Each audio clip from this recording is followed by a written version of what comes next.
Dalam kalam hikmat dilikut oleh Ibnu Athaillah kami sampaikan bahawa Allah telah ada semenjak dulu. Jadi karena Allah telah ada dari semenjak dulu dan tidak ada sesuatu apapun beserta Allah, dan kini Allah tetap seperti sedia kala sebagaimana adanya, maka sangat pantas kita sebagai manusia mengharap sesuatu hanya kepada Allah. Karena Allah tidak mungkin untuk ditinggalkan, dan Allah tidak akan usang, masih seperti sedia kala atau sewaktu ada. Jadi beda dengan mata benda dunia, satu saat tengok akan usang dan akan ditinggalkan oleh pemilik dan penggemarnya. Tapi Allah tidak akan ditinggalkan, mungkin untuk ditinggalkan.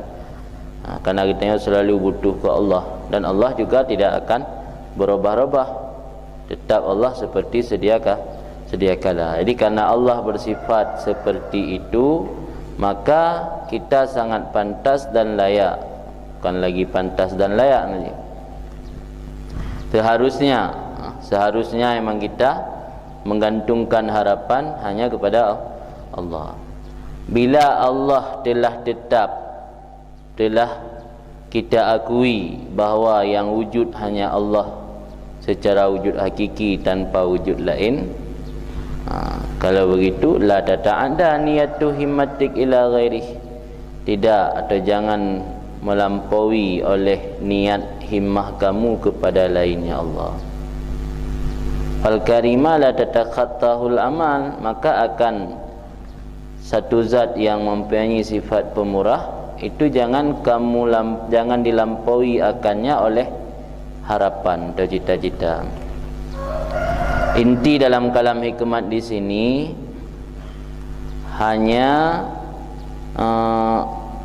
atau janganlah kita menggantungkan cita-cita kepada selain Allah. Karena ikut kata akui bahawa yang tunggal Allah, yang wujud secara hakikat Allah, yang hana berubah-ubah masih seperti dulu Allah Ta'ala. Yang lain kamu ubah-ubah mendungkan lagi third. Yang hana ubah-ubah Allah. Jadi karena Allah yang hana ubah-ubah, maka sangat pantas dan selayaknya dan seharusnya kita tergantungkan diri kepada Allah tu. Maka orangnya Ibnu Athaillah akan menegaskan kepada kita supaya janganlah cita-citamu tertuju kepada selain Allah. Digantungkan cita-cita hanya kepada Allah saja. Di makna la tata'adda, la tatajawaz. Jangan kamu melampaui akan niat himmah kamu, atau jangan melampauilah niat himmah kamu. La tata'adda niyatu himmatika ila ghairihi. Al-karima la tatakhattahu, khatun langkah, melampaui si mana. Agak elang ikadul himam tatakhatta tajawaz si mana. Jangan kamu melampaui niat himmah kamu, atau jangan melampauilah niat himmah kamu kepada lain Allah. Maka Allah yang Maha Pemurah jangan dilampaui akannya Allah oleh amal, oleh harapan. Janganlah cita-citamu tertuju kepada selain Allah, yang maksudi. Karena harapan seseorang tidak akan dapat melampaui Allah yang Maha Pemurah. Maksud daripada niyatul himmah kasduhal ladzi tatawajjah bihi, kasad himmah. Karena mana himmah kuatul memba'isah ala talabil maqasid, kekuatan yang mendorong atau mencari maksud atau tujuan. Nah, kekuatan dalam diri kitanya, dalam kitanya, pribadi kitanya untuk mencari maqasid, mencari apa yang kita tuju atau apa yang kita inginkan, yakin himmah. Akan nyorum kan hana himmah saja. Karena mana himmah kuatun memba'isah di talabil maqasid. Di kekuatan yang mendorong, yang membais atau mencari tujuan. Nya amalnya kasidin najih. Kusudul kasidin yang mana amal, harapan. Harapannya kan amal. Menyo himmah, kekuatan yang ada dalam diri kita nyo.